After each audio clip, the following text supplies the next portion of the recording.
Welcome back, guys. Hope you enjoyed our 5 quick facts about TV and film producing. But right now, let's go and check out our professional for a day, Asian Korn.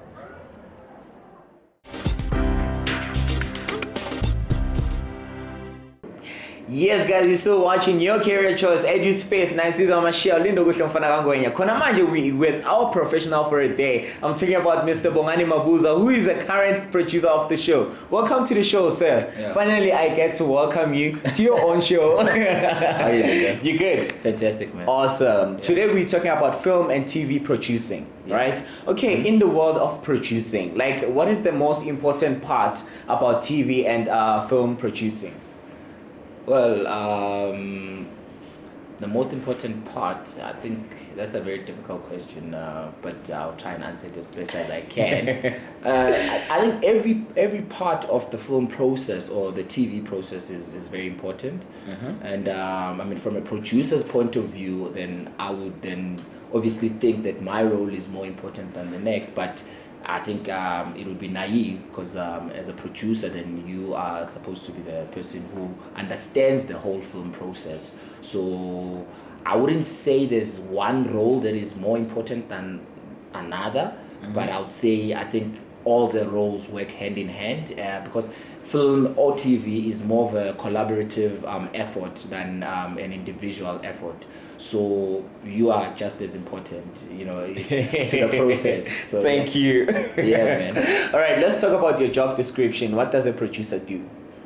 Sure. I mean, what don't they do? You know. So because I mean, I think for a producer is, I mean, for me, it's somebody, you know, that's there from conception and to completion. And I mean, that means like from when we first come up with an idea to, you know, writing the script, to selecting a cast or choosing a presenter, appointing crew, and, you know, definitely, you know, like currently what we're doing, shooting the concept and post-production, being there in the edit.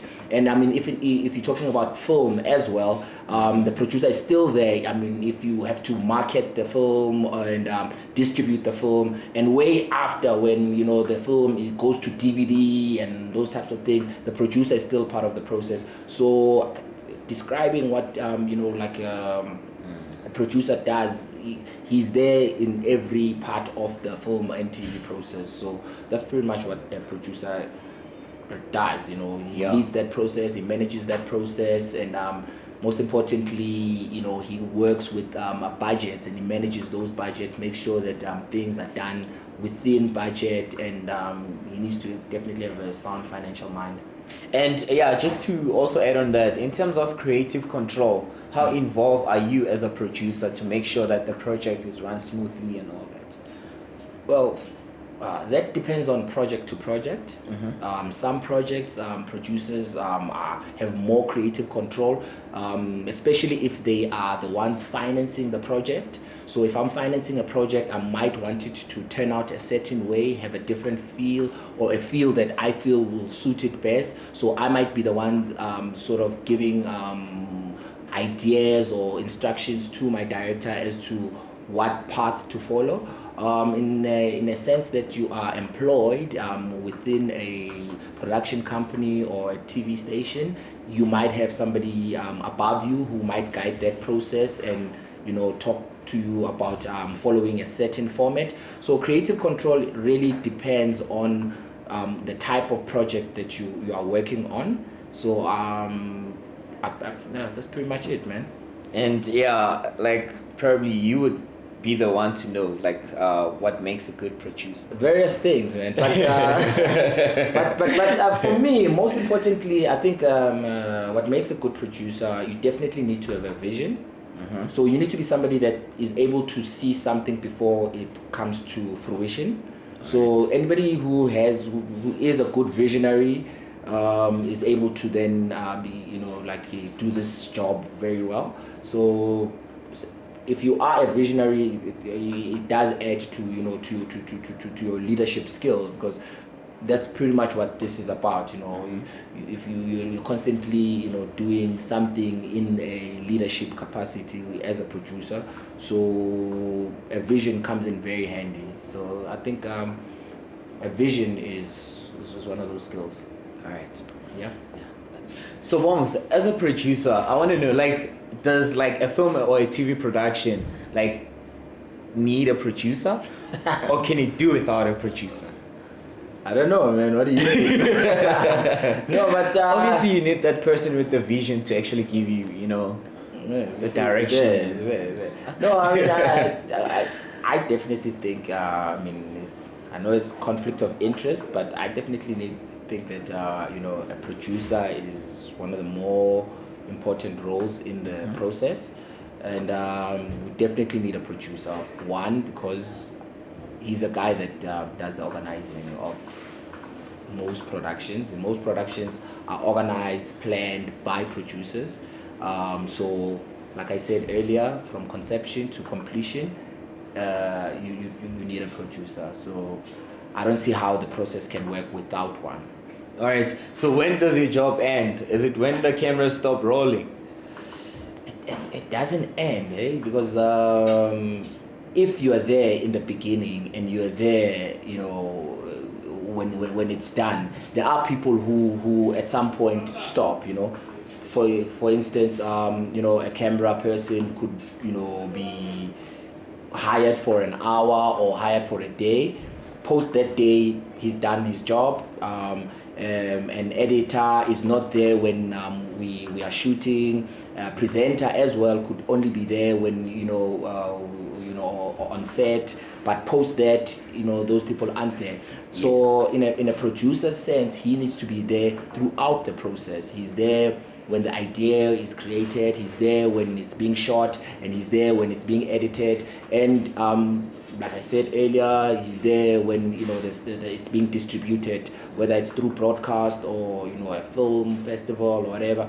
The producer is constantly there. So throughout the film process, the job doesn't stop. So I wouldn't say it ends at a certain point, but maybe somebody else might differ. Bongs, like as a presenter, most of the time I get called to come to gigs, appearances and all those things. So how do you make your money as a producer? Sure, I mean, how do I make my money? It really does depend. I mean, if you are employed, then you'd obviously be earning a salary, hopefully market related. If you are owning your own production company and you're producing the work within that production company, then you would obviously need to then allocate a salary for yourself, or then create a budget that could afford your services. And I think for me, how I get paid, it's that in my own company, I'm able to then structure a budget that it leaves me with some kind of compensation at the end of a production.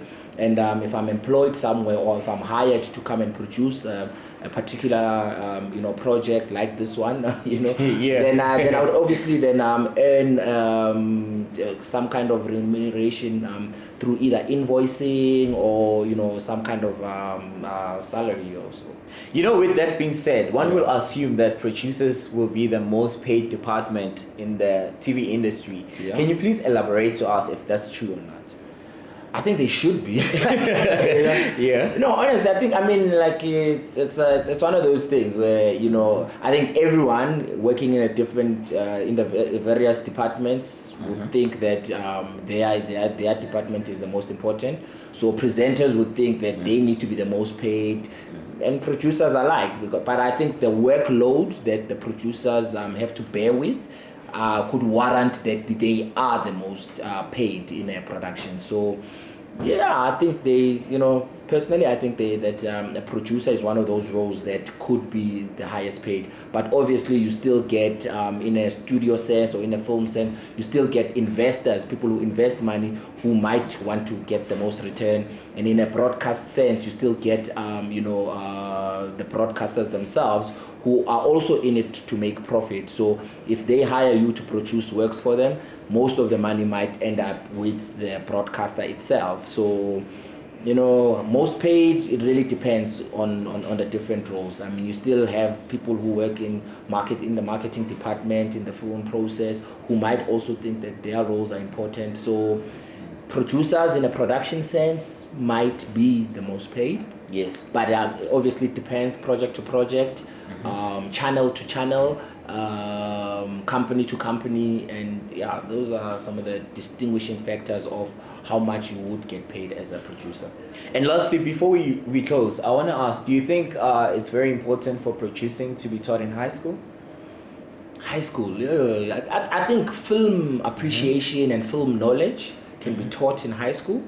And then obviously then that might assist young people who want to get into the film and television industry about which careers they would like, and if producing is one of them, then it's also best to identify that early, maybe in high school, so that when you go and study, then you can specialize, then you can go into a film school knowing that you want to become a producer or a cinematographer or whatever. Thank you so much for joining us today, Mr. Mabuza. It's been an thanks. awesome privilege to have you around today. Thanks for having me, man. Yeah, what you gave us was very informative. Yeah, man. Glad I could help. I have a big head now. Ah. He's my producer, by the way, and is my job still safe? I don't know, man. But yeah, no, you do well. Thank you. Yeah, guys, stay tuned for our student. Remember, we still have a student that is currently studying TV and film producing. So if you want to learn more about TV and film producing, therefore, this is your chance to actually stay tuned and watch Edu-Space, your career choice. But right now, let's go to an ad break. See you right after this.